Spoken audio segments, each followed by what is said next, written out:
All right, so we're moving on from stacks to talk about a similar sister data structure called the queue. These two are often taught together. They're often grouped into one section just like they are in this very course, stacks and queues. So before we get into the details, quickly define our objectives. Define what a queue is, understand use cases and examples of where they're used, and then implement our own queue data structure, just like we did with stacks. So what is a queue? Well, it's very similar to a stack in the sense that it's a data structure that you add data in and you remove data out. And those are really the only two operations, adding and removing.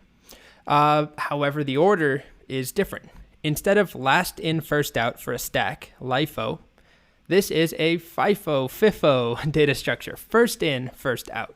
So the name queue, just like with stacks, where I said think of a stack of paper or books on your desk, with a queue, think of a line, a queue. What a lot of people around the world would say, in the US, we'd say we're waiting in line, but lots of places say forming a queue.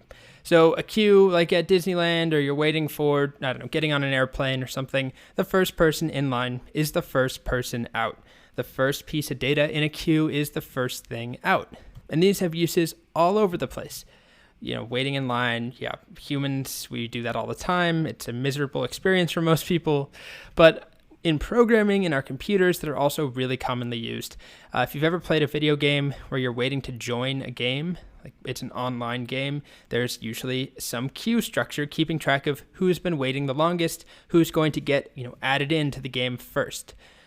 Also, background tasks on your computer.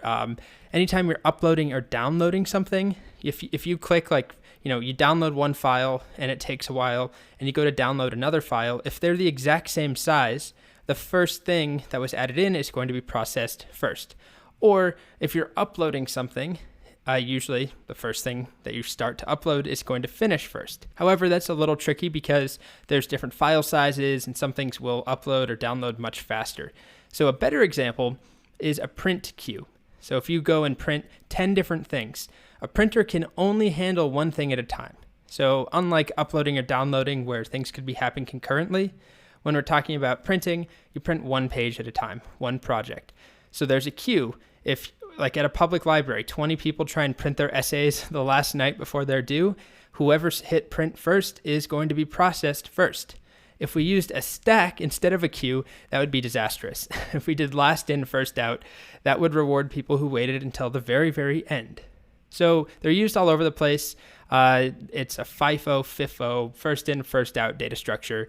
And just like before, we can implement them with an array, or we could implement our own queue class. And we're going to do both. And just like before as well, I'm going to mention that in later algorithms that we learn, we'll be using queues. We'll also be using stacks. And we could use the classes that I'm going to show. We already showed the stack class, but to keep it short and simple, I'll be using an array. But that doesn't mean that it's better to use an array. It might be simpler or shorter. Definitely doesn't require as much work on our end. But it's definitely worthwhile knowing how to implement your own queue class because it's lighter weight. We don't have to worry about all the extra garbage we get when we use an array. So next, I am going to show you how to model a queue, or I shouldn't say model. It is a queue, to create a queue using an array, and then also how to create our own queue class. So in summation, just like with a stack, there's more than one way to implement a queue. It's not, rigid. There are many different implementations. The only rules governing it is that the first thing added in is the first thing removed. So we need an interface to add something in, usually called enqueue, ENQ, and then a way to remove something, usually called dequeue, DEQ. And that's really it. So in the next few videos, I'll show you two different ways of meeting those requirements.